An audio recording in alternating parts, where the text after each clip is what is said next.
Una familia acaba de mudarse a su nueva casa, la cual está bastante cerca del cementerio de animales, el cual esconde muchos más misterios de los que somos capaces siquiera de llegar a pensar. Una historia atrapante, una historia terrorífica, una historia incluso con su lado humano bastante presente, obviamente de Stephen King y obviamente Cementerio de Mascotas o Cementerio de Animales, depende de la traducción. En lo que es la última lectura completa que he hecho, lo acabo de terminar hace un par de días y me gustó muchísimo, me encantó, me gustó más que Carrie, que era el único que había leído de Stephen King. Quiero quitarme esto rápido y es el hecho de que es capaz de meterte en su atmósfera de una manera como yo no había sentido hasta el momento. Creo que es el libro que más me hizo sentir involucrado, que más me hizo sentir que incluso estaba ahí, que estaba viviendo lo que estaba leyendo tal cual. Y ahorita voy a decir también un par de detallitos que quizá ayudaron un poco. Pero eso también tiene su lado malo porque hay cosas que digo, ya señor, avancemos a lo que queremos todos leer y saber qué pasa. Ya me mete un par de escenas por ahí, un par de páginas que eran evitables totalmente, que se entiende a lo mejor desde el lado de relajar al espectador y luego pum otra vez, pero a mí me parecía excesivo. Luego las descripciones, no me importa, le juro, don Stephen King, que no me importa saber que la luz amarilla de no sé qué habitación era la única que se veía cuando estaban escapando del cementerio o estaba escapando del cementerio, y que esa luz amarilla probablemente indicaba que la persona de ahí estaba enferma o que a lo mejor nomás tenía insomnio. No me importa, señor Stephen, no me importa, se lo juro. No me importa que el féretro era gris y de tal marca, que yo pienso que lo sponsorearon. Voy a ser sincero, pienso que lo sponsorearon y que esa marca de féretros le pagó una buena lana para que lo mencionara, porque lo menciona 3, 4 veces. Tiene eso.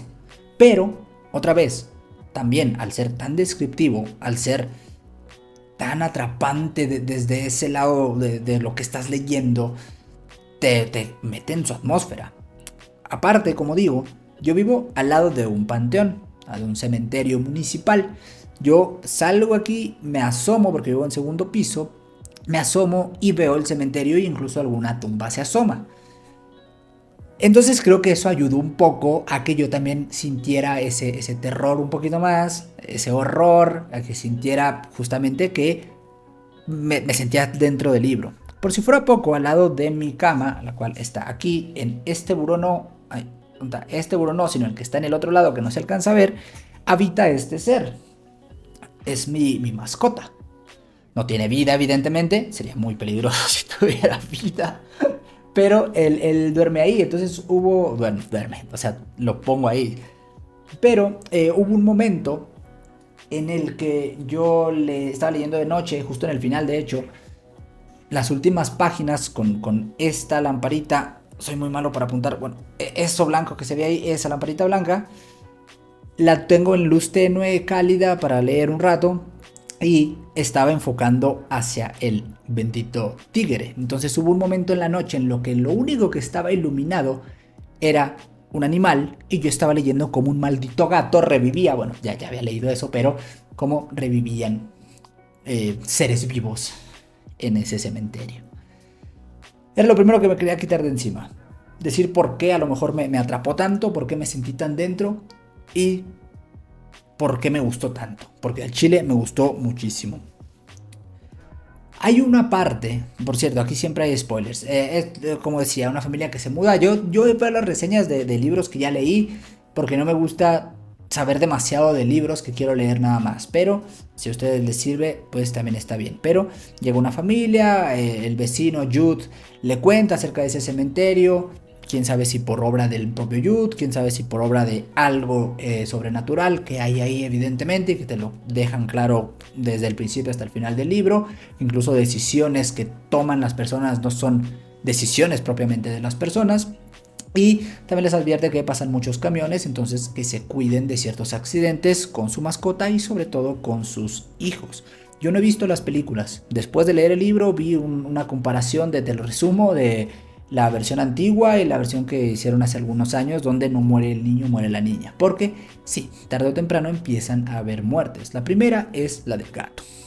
El gato Church, si mal no recuerdo se llama, muere y Ellie lo quería mucho y muere en un momento donde ni ella ni la madre, Ellie es la hija, están en casa. Entonces, pues no haya cómo decirle, ya venían hablando de la muerte, el tema de Ellie. Ellie fue mi personaje favorito, de hecho, para mí. Fue el personaje que más me gustó, siento que las interacciones siendo una niña enriquecen muchísimo, pero muchísimo todo ese universo que te plantean.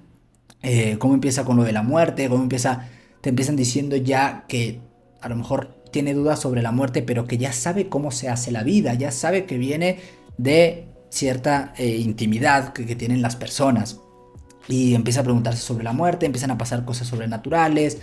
Lois es un doctor, Lois es el papá, y le empieza a pasar algo con un paciente y a partir de ahí se desencadena todo. Hay un momento donde el niño muere. Entonces, bueno, pero primeramente el gato muere y lo llevan al cementerio de animales y a los días vuelve.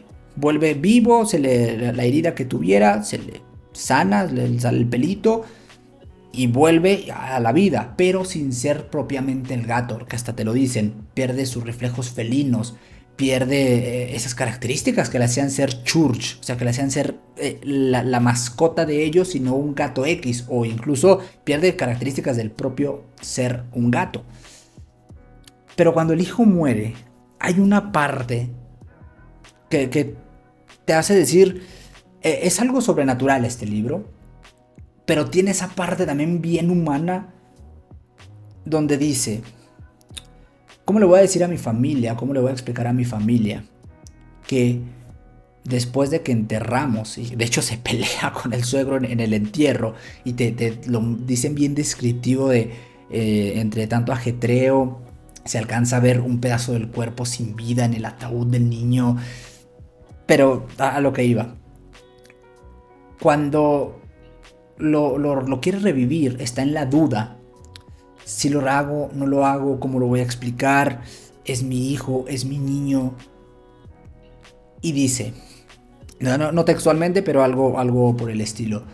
Dice algo tipo, si hay madres que le piden bendiciones o piden clemencia a un dios o a lo que sea, a hijos que vio LAN, que secuestran, que roban, que extorsionan, ¿por qué yo no podría pedir clemencia y pedir bendiciones para mi hijo que lo quiero revivir?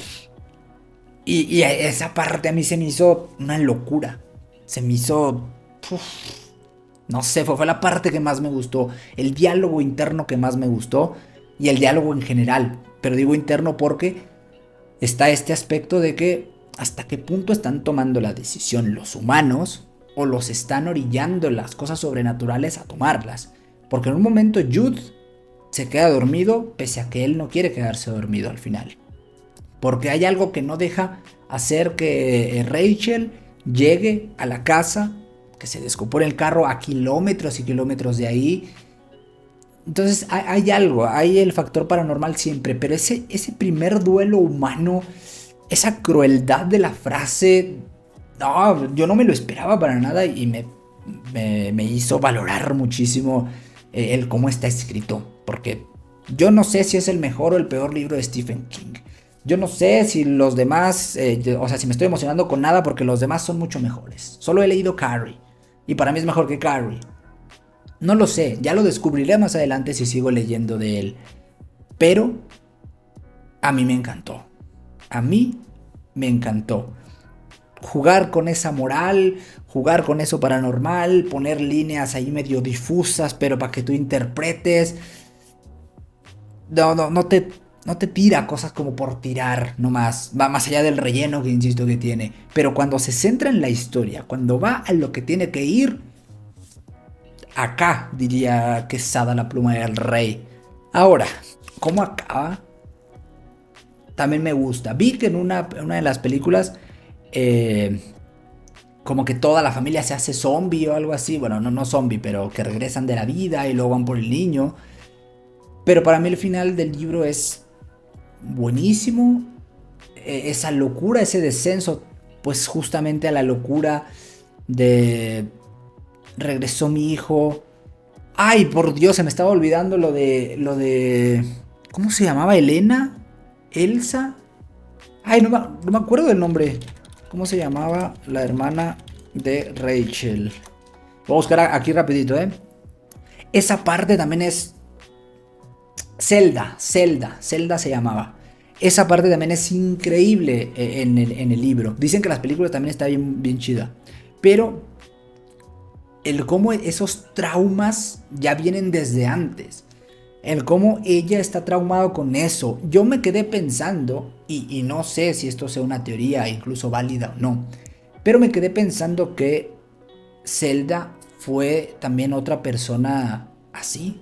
Fue otra persona que revivieron, por decirlo de alguna manera, en el cementerio de animales.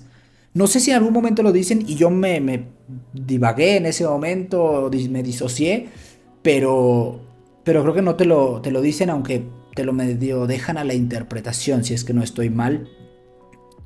Y en mi mente pasó, quién sabe si no pasó, a lo mejor, insisto, me perdí algo, pero en mi mente pasó porque lo que decían de cómo se veía, de su apariencia, de cómo estaba la hermana pequeña cuidándola cuando no debía ser así, insisto, el trauma que eso le causó, que después los padres incluso le recriminan en ese entierro que estaba comentando, en ese funeral, y que se empiezan a golpear porque le está recriminando también a Lois, que le quitó a Rachel, que la hizo como una ama de casa y ya, con el que le cortó las alas por haber sufrido ese trauma de también haber perdido a esa otra hija. ¿La perdió realmente o no? Cuando te empiezan a contar lo de Tommy o algo así, era Tommy algo, que también el hermano lo tenía viviendo ahí, al final termina quemando la casa para que murieran. No sé, te juega mucho con la vida y la muerte, con lo moral o inmoral, con sí o no, con qué decisión tomarías tú, con ni siquiera te estoy dando opción a que tomes decisión, la decisión la toma el cementerio y te callas. Una delicia, Nacho. Yo creo que es un librazo, creo que hay que leerse a huevo. No sé si tan rápido, a lo mejor primero leer dos, tres cositas, no precisamente Stephen King. Carrie a mí me pareció un buen inicio, pero leer dos, tres cositas y luego sí adentrarte, porque sí siento que si lo hubiera leído cuando empecé a leer de primero, los primeros dos, tres meses, a lo mejor ahí sí me hubiera encandilado un poquito más lo malo que todo lo que venía como cosa buena, porque es muchísimo lo bueno que tiene. Y pues ya, al chile tampoco quiero decir mucho más, ya hasta le estoy pegando al micrófono, entonces pues acá lo dejo.